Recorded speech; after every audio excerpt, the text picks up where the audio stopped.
All righty. Welcome to Fast Five, where our four panelists weigh in on 5 separate topics. Let's get started. This week, it was announced that Microsoft is buying the business social network site LinkedIn for $26 billion. I said billion with a B dollars. Cash, right? I don't know about that, but maybe stocks. Stocks, but regardless. Henry, what say you? I've never really found much pertinence with the LinkedIn utility. Maybe Microsoft sees something in it that the rest of the world doesn't. That they're going to become the next. They're going to become the Facebook of business social media. I don't think so. It's not very interactive. Facebook is so interactive, and LinkedIn's just kind of flat. I mean, I know that it's supposed to be more professional than Facebook, but I don't know. LinkedIn just it's kind of flat. They must have something up their sleeve because I just, yes, I just don't know. Yeah, I just. Well, they bought Skype, and arguably they've done good things with it. They've bought other technologies and done good things. My concern is, when are we going to really address them? I mean, you know, we had this antitrust lawsuit over Internet Explorer way back when. They've only gotten bigger, and they're controlling more and more of the market. At some level, how big is too big? But they've diversified. But it's still one company. Well, I mean, they're in the technology field, but they're in such a technology, such a vast field. So okay, and they're and they have their fingers in everyone's pie. Okay, I mean.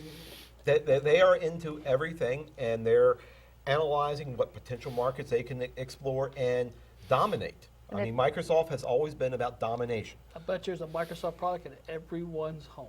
Well, and they've got to compete with Apple, too. Really? Yeah. Yes. Not since Steve Jobs passed away. Well, yeah. Okay. Dutch woman jailed after reporting she was raped in Qatar.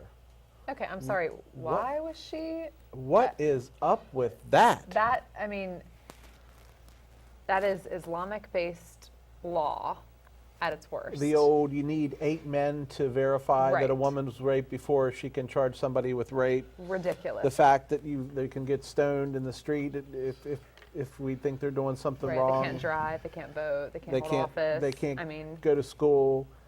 And yet, in a recent survey, Muslims who were talking about Sharia law versus Western law prefer Sharia law. Now they interviewed men. brainwashing. They interviewed Muslim men, so that may have something to do with Right. it. Maybe a woman's vote was like a slave's vote back years ago. It was like 1/10 of a vote. That is true. But you know, when we think about it, okay, looking into the story, the woman was sitting at a bar in a hotel and consuming some alcoholic beverages, and she had one and started to feel a little different and ill. And then she woke up someplace she didn't recognize.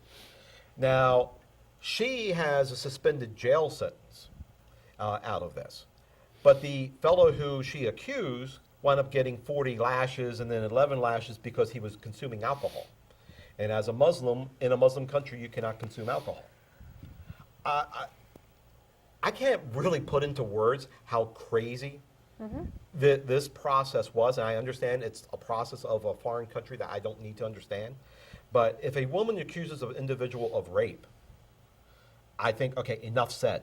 Okay, let's do the investigation, verify, and let's move on. Right, she's already been victimized. And let's not forget, too, she was visiting the country. She wasn't even from the country. So, I mean, that just adds a whole other dynamic. In Muslim law, especially in Afghanistan, being retired military, if a woman gets raped, guess what she's going? She's going to prison. Mm-hmm. Well, she was lucky she had a suspended sentence. If she would have been a native of the country, she would have been in prison. Well, we probably never would have heard about it. Yep. All right. So a federal judge is aiming to block a new Indiana abortion law before it takes effect on July 1st. What do we think about this one?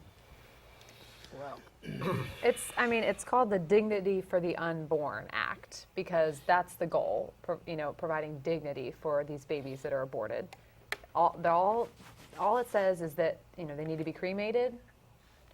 I think that the people who are in opposition to this law think that that's silly or odd because Usually you only cremate a human, a body, and they don't view that fetus as a human body. So they think that's odd. And then also, it just says that you can't get an abortion based on gender, because you don't like the gender of the baby or the race or if the baby has a disability. So I think that it's just really unfortunate because the focus is giving that baby dignity, and people who are in opposition to the bill can't even agree with that.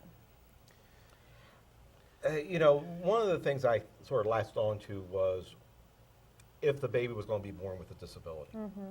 And thank God that I was never put in that position, becoming a father, that one of my kids might come out with a disability.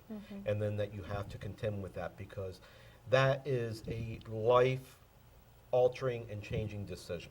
If you knew that your child was going to be born with a disability. And how do you deal with that? Because it doesn't just impact that child, it impacts your marriage and every family member around you. I saw that same piece in there, and I will tell you, I was faced with that, my wife and I. And we were told that our youngest daughter would probably be born without the will to breathe, because she had a brain malformation, she had a 1/4 of one lung that was malformed, she had spina bifida.